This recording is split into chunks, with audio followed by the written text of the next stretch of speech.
እንተባበር፣ ባህር ዳርን እናልማ። ካልተግባባን ደግሞ እንደ ጨዋ በንግግር እንጨቃጨቅ። ጊዜ ግን እንዳያልፍብን እንጠንቀቅ። በባህር ዳር በጠቅላይ ሚኒስትር አብይ አህመድ በዝግ ስብሰባ የተለኮሰው አደገኛ የፖለቲካ እሳት ከባህር ዳር ኤርፖርት ምረቃ ሽፋን ጀርባ አዲስ አበባና ድሬዳዋን አጠቃሎ ለኦሮሚያ ለመስጠት በጠቅላይ ሚኒስትር አብይ አህመድ በባህር ዳር የቀረበው አስደንጋጭ ጥያቄ ምንድነው? በአማራ ክልል የከፍተኛ አመራሮች መከፋፈልና በአቶ አረጋ ከበደና በጠቅላይ ሚኒስትር አብይ አህመድ መካከል የተፈጠረው አለመግባባትም ይፋ ሆኗል። ለመሆኑ የፌዴራል መንግስቱ ከአማራ ክልል አመራሮች የፈለገው ድጋፍ ምንድነው? የክልሉ ፕሬዝዳንት አረጋ ከበደና ጠቅላይ ሚኒስትሩን ያፋጠጠው ጉዳይስ ምንድነው? ዝርዝር መረጃውን በቀዳሚነት እናስደምጣችኋለን። ዛሬ ጠዋት በራያ ግንባር በአጽቢ የተሰማው ከፍተኛ ፍንዳታ አካባቢውን አናውጦታል። የታንክ መጋዘኖች ወድመዋል፣ ወታደራዊ ካምፖችም ተደብድበዋል። በሰሜን ኢትዮጵያ ምን እየተካሄደ ነው? በጠቅላይ ሚኒስትር አብይ አህመድ አስተዳደር በህወሓትና በኤርትራ መንግስት መካከል ያለው ፍጥጫ ወዴት ያመራል? ዛሬ በአጽቢ የተፈጸመው የድሮን ጥቃትና አሁናዊ መረጃዎችን ይዘን ቀርበናል። በስፋት እናስደምጣቸዋለን። ከውጭ በዓለም አቀፍ ደረጃ ትልቅ ድንጋጤን የፈጠረ ሚስጥር ይፋ ሆነ። የዩክሬን ጦርነት ወደ ከፋ ምዕራፍ በተሸጋገረበት በዋሽንግተንና በቴህራን መካከል ያለው ውጥረት ጣሪያ በነካበት በዚህ እጅግ አስፈሪ ሰዓት የአሜሪካው የሲአይኤ ዋና ዳይሬክተር በድብቅ ሞስኮ መግባታቸው ተረጋግጧል። ፕሬዝዳንት ቭላዲሚር ፑቲን በቅርብ ሆነው የተከታተሉትና ከህዝብ እይታ የተሸሸገውና የዓለምን እጣ ፈንታ ሊለውጥ የሚችለው የሞስኮ ሚስጥራዊ ስብሰባ ዓላማው ምንድነው? ሙሉ መረጃውን በዝርዝር እናስደምጣቸዋለን። ጤና ይስጥልን ውድ የሸገር ጆርናል ቤተሰቦች፣ ቪዲዮን ላይክ በማድረግ ጀምሩት እያልን ወደ ዝርዝር ዜናዎቹ አለፈን።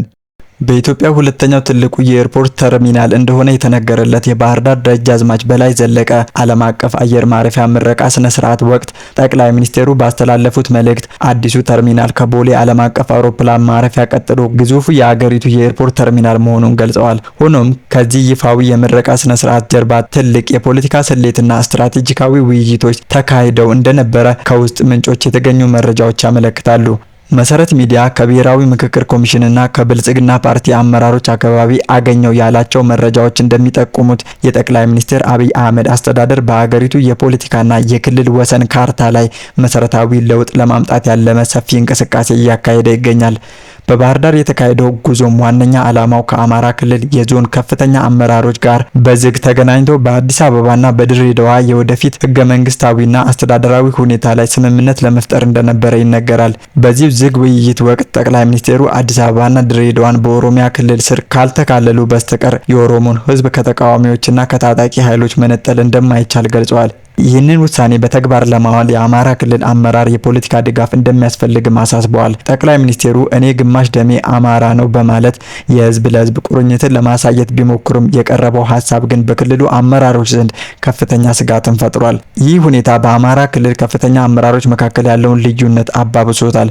በተለይም በክልሉ ርዕሰ መስተዳደር አቶ አረጋ ከበደና በምክትል ጠቅላይ ሚኒስትር አቶ ተመስገን ጥሩነህ መካከል ያለውን የስልጣንና የአቀራረብ ልዩነት እየሰፋ መምጣቱ ይነገራል። ጠቅላይ ሚኒስትሩ አቶ አረጋ ከበደን በይፋ ባለፉት 30 ዓመታት አማራ እንደሱ ያለ መሪ አላገኘም በማለት ቢያሞግዙም በዝግ ስብሰባዎች ላይ ግን የክልሉ የዞን ባለስልጣናት የፌዴራል መንግስቱን አቅጣጫ እንዳይቀበሉ አቶ አረጋ እንቅፋት ሆነዋል በሚል እንደሚተቿቸው ምንጮች ይጠቁማሉ። በዝግ ስብሰባው ከተሳተፉ ምንጮች የተገኘው መረጃ እንደሚያመለክተው አቶ አረጋን በጤና ምክንያት ከኃላፊነታቸው በማንሳት ወደ ፌዴራል ስልጣን በማምጣት በመተካቸው አቶ አብዱ ሁሴንን ለመተካት እቅድ ተይዟል። በተጨማሪም በስብሰባው ወቅት ጠንካራ የፖለቲካ ጫናዎች ቢቀርቡም የክልሉ አመራሮች ግን የተቀመጠውን አቅጣጫ ለማስፈጸም አልተስማሙም። በተያያዘ መረጃ አቶ አረጋ ከበደ በአገራዊ የምክክር ሂደቱ ላይ የአዲስ አበባን ህጋዊና አስተዳደራዊ ጉዳይ በተመለከተ ግልጽ አቋማቸውን ማስታወቃቸው ተገልጿል። አቶ አረጋ አዲስ አበባ የኦሮሞ ብቻ አይደለችም፣ ልትሆንም አትችልም፣ የሁሉም ኢትዮጵያውያን ነች በማለት አቋማቸውን ማንጸባረቃቸውም ተሰምቷል። ይህ ንግግራቸው ከስልጣን ሊነሱ እንደሚችሉ ካወቁ በኋላ የተናገሩት እንደሆነ የሚሞግቱ ወገኖች ቢኖሩም ሌሎች ደግሞ አቶ አረጋ ከጠቅላይ ሚኒስትሩ የሚሰጣቸውን ትዕዛዝ እንደወረደ መቀበል ካቆሙ ቆየት ማለቱን እና በመካከላቸው ከፍተኛ አለመግባባት እንደተፈጠረ ይገልጻሉ። በሰሜን ኢትዮጵያ በትግራይ ክልል ተከታታይ የድሮን ጥቃቶች መፈጸማቸው የሚያመለክቱ አዳዲስ መረጃዎች የወጡ ሲሆን ይህንኑ ተከትሎ በፌዴራል መንግስትና በህወሓት መካከል ያለው ውጥረት አዲስ የጦርነት ምዕራፍ ሊከፍት ይችላል የሚለው ስጋት በከፍተኛ ደረጃ እያገረሸ መጥቷል። ዛሬ ነሐሴ 20 2018 ጠዋት 2 ሰዓት ከ45 ላይ በራያ ግንባር ራያ አዘቦ ወረዳ ገነቴ በተባለ ስፍራ ላይ ከፍተኛ የድሮን ጥቃት ተፈጽሟል። በዚህ የጠዋት ጥቃት 2 ታንክና ሌሎች የጦር መሳሪያዎች ሙሉ በሙሉ መውደማቸው የተረጋገጠ ሲሆን በአካባቢው ከፍተኛ የሆነ ፍንዳታና ጭስ ሲታይ እንደነበረ ከአካባቢው ነዋሪዎች የተገኘው መረጃ ያመለክታል።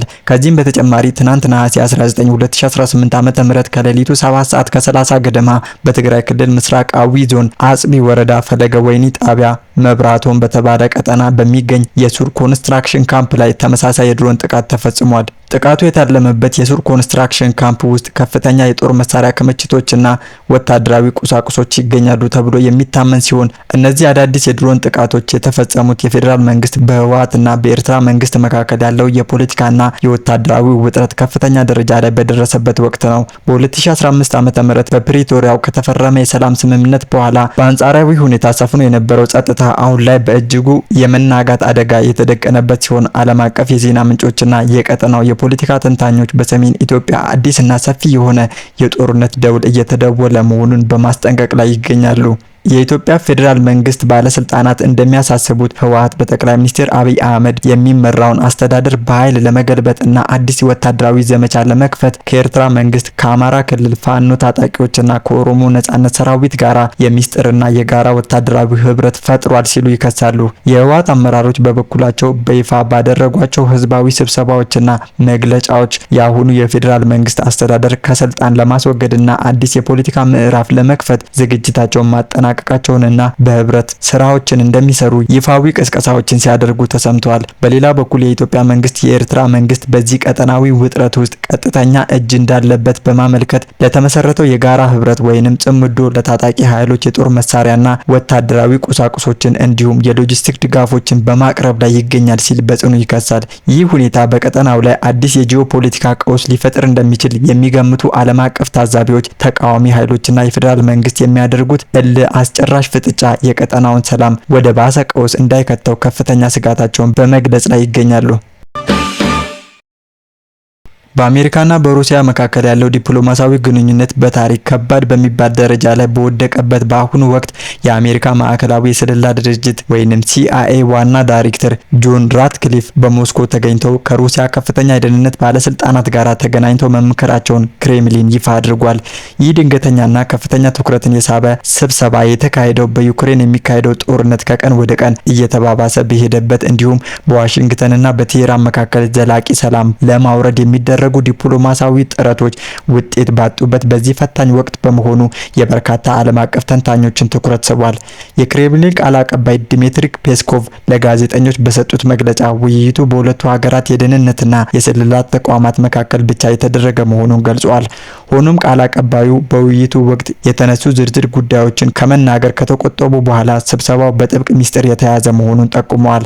በሌላ በኩል የሩሲያው ፕሬዝዳንት ቭላዲሚር ፑቲን ስለ ውይይቱ ይዘትና ሂደት የተሟላ ገለጻ እንደተደረገላቸው ቢገለጽም ከአሜሪካው የስለላ ኃላፊ ጆን ራትክሊፍ ጋር በአካል እንዳልተገናኙና ምንም አይነት ውይይት እንዳልተደረገ ተረጋግጧል። የክሬምሊን ቃል አቀባይ ዲሚትሪ ፔስኮቭ ለጋዜጠኞች በሰጡት መግለጫ ውይይቱ በሁለቱ ሀገራት የደህንነትና የተቋማት ስለላ መካከል ብቻ የተደረገ መሆኑን ገልጸዋል።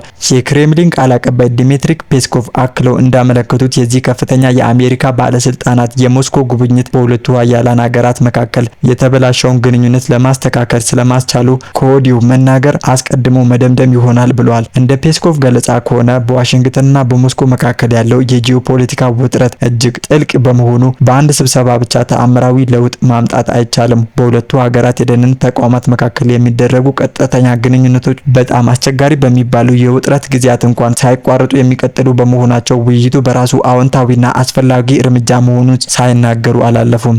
ይህ የጆን ራትክሊፍ የሞስኮ ጉብኝት የሲአይኤ ዋና ዳይሬክተር ሆኖ ከተሾሙ ወዲህ ወደ ሩሲያ ያደረጉት የመጀመሪያ የጉዞ እንቅስቃሴ ነው። የሩሲያ ባለስልጣናት በበኩላቸው በሁለቱ ሀገራት የደህንነት መስሪያ ቤቶች መካከል የሚደረጉ ቀጥተኛ ግንኙነቶችና የሚስጥር ውይይቶች የዓለምን ደህንነት ለማስጠበቅና ያልተጠበቁ ግጭቶችን ለማስቀረት አሁንም እጅግ አስፈላጊ መሆናቸውን አጽንኦት ሰጥተውበታል። በመጨረሻም ፔስኮቭ በሁለቱ ሀገራት መካከል ያለው ጥልቅ ውጥረት ለመቀነስ ይህ ውይይት ምን ያህል ሚና ይኖረዋል የሚለው ጉዳይ ወደፊት በሚታይ አዎንታዊ እርምጃ እንደሚወሰን አብራርተዋል። ምንም እንኳን ይፋዊ የዲፕሎማሲያዊ መስመሮች በተለያዩ የፖለቲካ ምክንያቶች ቢዘጋጉም እንደ CIA ያሉ የደህንነት ተቋማት የሚያደርጓቸው ሚስጥራዊ ንግግሮች ከጀርባ ሰላምን ለመፈለግና ጥፋቶችን ለመከላከል ያላቸው ሚና ከፍተኛ እንደሆነ ይገመታል። ውድ አድማጭ ተመልካቾቻችን ለዛሬ ያሰናዳንላችሁ መረጃዎቻችን እኚህን ይመስሉ ነበረ። አብራችሁን ስለቆያችሁ ከልብ እናመሰግናለን።